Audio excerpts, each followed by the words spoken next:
We're happy to be joined by PFF's lead draft analyst, Trevor Sikkema. He's also the co-host of the NFL Exchange podcast, a very busy guy during this time of the season. Thank you for making time for us to talk a little bit more about the Vikings.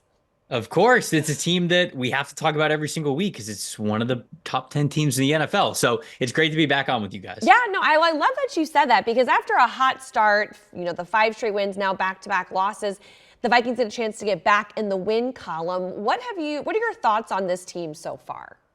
Yeah, overachieving, I don't know, sometimes seems like disrespectful, like, oh, you were sleeping on them going into the season. But I really felt like the Vikings were going in a great direction with what Kevin O'Connell was doing and just with how Kwesi Adofo-Mensah was building the team. And I felt like they were going in a really good direction. I didn't know they were going to hit the ground running as fast as they did this season. And so it was great to see. It's obviously great to see what they've been doing with Sam Darnold. Even before the J.J. McCarthy injury, this was a signing that I really liked because I felt as though this was the spot where you were really going to be able to maximize whatever the best version of Sam Darnold was going to be. I felt like Minnesota was one of those places where we'd be able to see it. And obviously that comes to fruition. The offensive line is playing well. And then on the defensive side of things, Brian Flores and what he is doing on that side of the ball, obviously it's keeping some of the best quarterbacks in the NFL guessing that they have gone up against every single week. So again, to say overachieving, sometimes feels a little bit like disrespectful or slighted, but I really do mean that in the biggest compliment because I already believed that they were going in a great direction.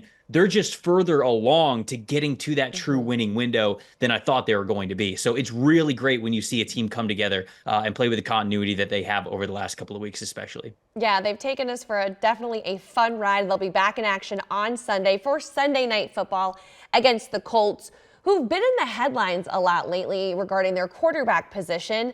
It sounds like that we are going to see Joe Flacco starting for them on Sunday. How does that change what Brian Flores is going to see from the Colts offense? Well, I think fundamentally it's probably still the same, right? It's a defense that's really good at dialing up pressure. They're number 2 in the NFL when blitzing this year, only behind Todd Bowles and the Tampa Bay Buccaneers. And if you know anything about Brian Flores and Todd Bowles, it's no surprise to anybody that they're dueling out who can blitz the most on their defenses throughout the season. But they're going up against a Colts offensive line that is one of, if not the best in the NFL. And so it was already going to be a tough task no matter who the quarterback was. And so I don't really know if the game plan entirely changes with how you're going to attack the pocket because obviously Joe Flacco is not the runner and escape artist that Anthony Richardson could be. So that element doesn't exactly exist, but you're trying to get after these guys no matter what. You're trying to create that pressure, and both of those quarterbacks have really struggled under pressure this year. And that's why I think that this is a tough test for Joe Flacco to come out and play and say, all right, we're going to go to you now at this point in the season. It's a defense that bases a lot of what they do around getting the quarterback uncomfortable, making them mobile, getting them outside of the pocket. And that's not really Joe Flacco's game. So we'll have to see if that veteran experience for Joe Flacco maybe yields a lower time to throw, maybe some more hot routes. I think that Josh Downs, their slot wide receiver, is a really good player to watch in this game because he leads the team in yards after catch. And over the last, I'd say 3 or 4 weeks, they're very comfortable building their passing attack around him. So with more pressure at the pocket, with less guys in coverage, if Flacco can recognize things quickly enough, look for Josh Downs to be their guy. But I got a feeling that Brian Flores knows that as well. So if Josh Downs looks like he's in a hot receiver position, you're probably going to have a couple of eyeballs on him as well. Unfortunately, injuries are a part of this game, and the Vikings recently announced that Christian Darrisaw suffered that season-ending injury, what it turns out to be. And they made a big trade today. That's kind of the news of the day, Trevor, is that the Vikings traded with the Jaguars to get left tackle Cam Robinson. What do you make of that move?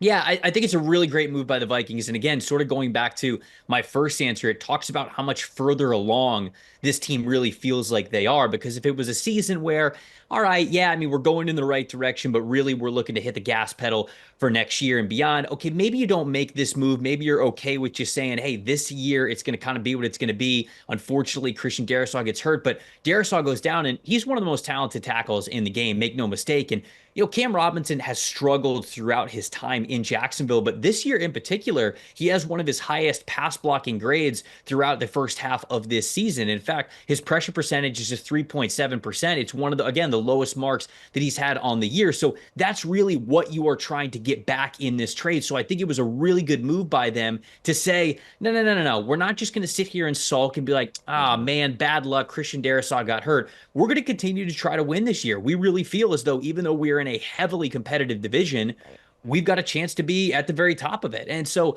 I love the move. I love the aggressiveness. It just shows that this team isn't in a place where, they were surprised at all whatsoever with the success that they're having. They were very ready to make this move. And that's sort of a hat tip and a salute to the pro personnel scouting department that they have to make sure they keep tabs on everyone in the league. All of these players, they already have their opinion and their evaluation of guys that you could make moves for, so that when something unfortunate like this happens, they go, okay, what are our options? We know who we have in reserve. We know who's on our team right now, but does it make sense to go out and get one of these guys? From the way that Robinson has been playing so far this season, especially in the pass blocking category, that is, in my opinion, a really good flyer and a really good trade to make for them. How is it for a left tackle to be plugged into the offense? Like, how difficult is that for them? Yeah, I mean, offensive line, we talk about it all the time. It's the continuity that really means the most. It's one of those spots along the team where obviously football is a team game in general, but it really is like a sum of their parts kind of a thing. Like there can be no weak link in the chain or on the caterpillar, if you will. And so it's going to take a little bit of time, I think, for Cam Robinson to get that chemistry down between, the guards that are next to him, just all the rules of how they're going to slide protections, what they like to do, because you could say individually, all right, this guy's pretty good one-on-one on an island, but okay, when you're sliding protection maybe to the other direction, that chemistry that you have with the guard and the timing of combo blocks and when to get to the next level and just understanding everybody around you means a lot. You talk about the tight ends that might be next to you, the running backs who could help you with chip blocking, like all of that chemistry still needs to come. But again, when you are looking at what Robinson has been able to do this year with the Jaguars, he has been their best pass blocker. And he was already sort of a name that we talked about maybe being on the move for this team.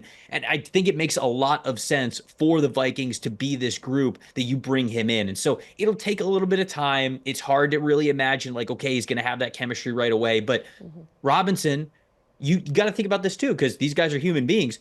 He's going from a team that was very frustrating in Jacksonville. They were a team that pretty much all their playoff aspirations are out the window, and now you are trading him to a contender to now have more motivation to play even better is certainly what you hope. And so it's going to take a little bit of time, but again, I just think that it was a worthwhile move for them to make with Robinson. Yeah, it's funny because the Vikings made a very similar move 2 years ago when they added TJ Hockenson, and they had such an incredible reaction from this fan base to see someone like that be added in, and now he's potentially on the return to this game. I think Vikings fans are hoping to see him on Sunday. What does he add to this offense that could maybe take them a little bit further than they have the last two games? Yeah, I mean, it's already been a very diverse passing attack, and he only increases that, right? I mean, I think when you look at the last couple of years, he's been one of the better receiving tight ends in the NFL. I think he has been throughout his career, which is why you make a move like that to bring him in. And of course, the fan base is going to get really excited. And obviously, this passing attack is always going to be built around Justin Jefferson, but it's how you sort of complement Justin Jefferson with the rest of the guys. You can use him basically in any spot, right? Jefferson could be a slot receiver, an outside receiver. You can use him deep, intermediate. You could have him be yards after catch guy. And by throwing TJ Hockenson in the mix, you allow him to be sort of this second step of the plan of like, all right, well, let's see how this team is going to cover Justin Jefferson. If they're not going to be able to cover him very well, we're obviously very comfortable just running everything through him. But if they do allocate a lot of eyeballs to him, maybe they're always playing cloud coverage, having a cap safety over him, having at least one corner and at least one deep player looking at him at all times. Well, then all of a sudden you can maybe start to run some overload concepts where you've got one side of the field, they're playing zone coverage, you're having Justin Jefferson run deep and the zone completely clears out. Then you could have, a deep crosser and TJ Hockenson coming over the middle to the sideline and things like that. It's just those complementary pieces that it's never bad. It's never a bad thing to have a player like that who can really be that next best option for you. And the Vikings have a couple of different players that have been able to hold that role for them so far this season. But Hockenson, I think once he is healthy, is immediately one of the best, and it just makes this offense more well-rounded in how they can attack you week in and week out. Yes, all eyes will be on that offense and how they perform against the Colts defense this Sunday for Sunday Night Football. Trevor, what is it going to take, just whole team perspective, to be able to get back into the win column? Yeah, I think that they've just got to get back to really attacking the pocket. And I think that that is the matchup that matters here in this game is how they can attack the Indianapolis Colts offensive line, which looks like a wall right now. Like I mentioned, it is one of the best in the NFL. But if Flores can continue to work his magic and really confuse where the pressure is coming from, confuse this veteran offensive line, you talk about a group that's really playing together. They are really playing together despite some of the injuries that they have had. And Flores is one of the best in the NFL at really putting offensive linemen in conflict with, okay, we think the pressure's coming from here. Actually, it's coming from over here. And so if he can have that little edge of success, I mentioned Flacco, for as much as he might be a little bit better of a down-to-down accuracy type of passer, he has still struggled under pressure this season. And so it might just be a couple of snaps here and there that make all the difference in the world. So it really, to me, is just a matter of, can you get by that Indianapolis offensive line? That will be the matchup that I'm watching the most.